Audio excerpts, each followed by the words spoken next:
the Oklahoma Newsroom. You're watching the Press Row. I'm Jenny Carlson here with Barry Trammell, and we are brought to you by Papa John's Pizza. Go online anytime and order your pizza at papajohns.com. Time for 5 and 5, 5 topics, about a minute each for 5 minutes. We've even got a bell, Barry. Let's get right to it. Let's start with this one. Is Adrian Peterson more villain or hero?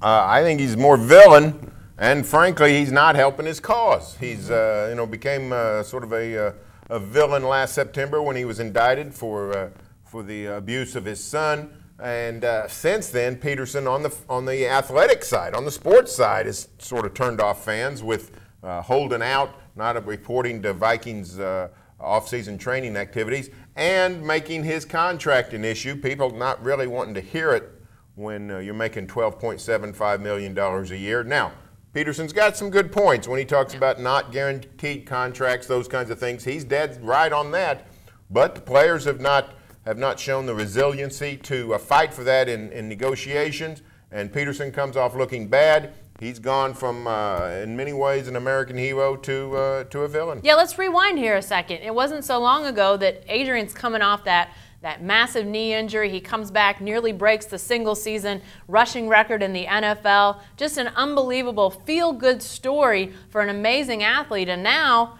I do think he is more villain now. I think what you said is right about amongst players, some of the issues that he's brought up about the NFL, about the Players Association. So among players, there may be sort of a feeling like, hey, it's good to see somebody so high profile standing up for some of these issues when it comes to how the NFL deals with doling out punishment, which does need to be handled. It needs to be handled in a more judicious way. But when you talk about the American sports public, I mean, I don't think there's any two ways around it.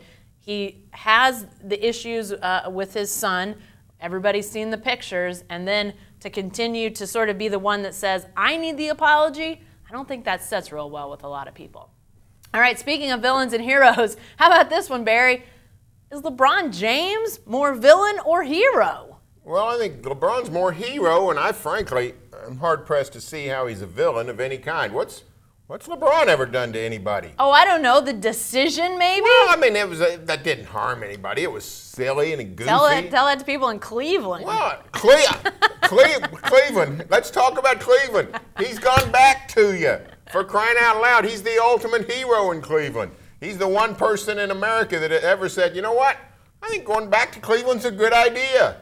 So, I mean, LeBron James is, whoever has him loves him, but if you don't have him, you still got to respect him and appreciate him. He's great for basketball. He's the biggest star in American sport. If we're labeling LeBron James a villain, we've got pretty high standards. Well, paging the Cleveland Visitors Bureau, they're going to be giving you a call, Barry. Hey, listen, it wasn't so long ago that regardless of what you say, LeBron James was seen as a villain, sort of in the same way that Adrian Peterson was seen as a great story of rebirth and fantastic comeback and all that. You know, the decision, he leaves for Miami, the big deal, you know, it's all about the championships. But I think, obviously, with the decision to return to Cleveland, I think that changed some minds, that he said, you know what, I do want to go home. And now to have Cleveland where he is, Barry, let's talk about his play in the playoffs. No Kevin Love. He's basically carrying a team that features 3 New York Knicks, and they're in the NBA Finals. It's unbelievable what this guy does on the basketball court. He's fantastic. All right, let's do this one, Barry. Hey, what's your advice to Big 12 football fans about 11 a.m. kickoffs? And maybe we should be more specific, Big 12 football fans in this state. Well, my advice is get to sleep early on Friday night. Wake up at a reasonable time. They're not going away. I mean, that's the thing. You can gripe about them. I've said this about OU Texas for a long time. OU fans that don't like the 11 a.m. kick at the Cotton Bowl, you can't fight a tidal wave. This has happened. The sellout to television, and frankly, you don't want to go back to the old days. Some of us remember when 2 or 3 games a year for OU, less than that for OSU, were televised. If we started every game at 2 p.m. and 2 or 3 games a year were televised, there would be rioting in the streets. So we're not going back. 11 a.m. kickoffs are going to be prevalent 2 or 3 times a year for both schools. You just got to learn to live with it and make new traditions. Figure out how to make that be a fun day at the ballpark.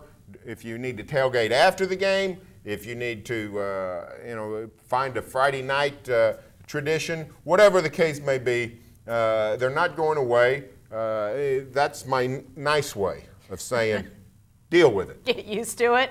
I think that is my advice. You're going to have to get used to it because, as you wrote after some of these early kicks were announced, the 11 a.m. time frame is seen as very desirable by the Big 12 and the networks. Obviously, prime time is the premier one, but the 11 a.m. is secondary, not the 2:30. So we've got good football teams in this state. OSU is going to be really good this year. OU may be a bit of a question mark, but still very high profile. So 11 a.m., that's going to be a marquee time that both of these teams are going to find themselves in. So I think for the foreseeable future, people around here are just going to have to get used to it because their teams are going to be in those 11 o'clock kicks. All right, Barry, our fun question of the week. So, what's your favorite donut? Did you know Friday is National Donut Day? You can even get freebies at Dunkin' Donuts and Krispy Kreme, everybody. I'm here with the PSA. I did not know it was National Donut Day. This is news to me. But clearly the best donut is anything with icing and preferably sprinkles. If a donut doesn't have icing, I frankly find a little value in it. Is that even possible? Well, yeah. Well, glazed? Well, like I glazed guess? donut. Okay, well, look right. at Krispy Kremes. Although Krispy Kreme warm donuts are fantastic. I don't understand I've never understood the frenzy, and of course it's subsided over Krispy Kreme, the originals. People standing in line for 30 minutes, 40 minutes for Krispy Kreme donuts. It's not like it's a cheeseburger, people. Let it go. But now you put icing and sprinkles on just about anything, and it gets good real fast. Same with donuts. Yeah, no, I would agree with that. Although I do like the Krispy Kreme warm. When they turn on the sign and say they've got hot donuts, I might not pull over, but I'm always tempted.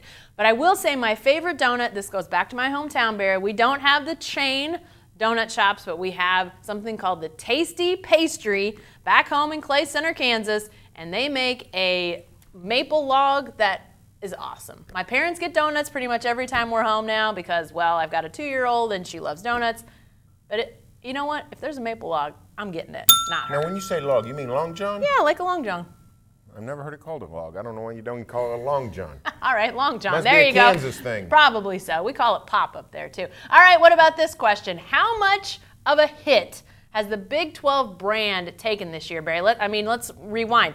Football, poor in the bowl games, no champion to come out of the football season. Basketball flamed out quick in the NCAA tournament. Baseball struggling. No softball or women's basketball at the Final Four Women's College World Series level. Has the brand taken a hit? The answer is yes.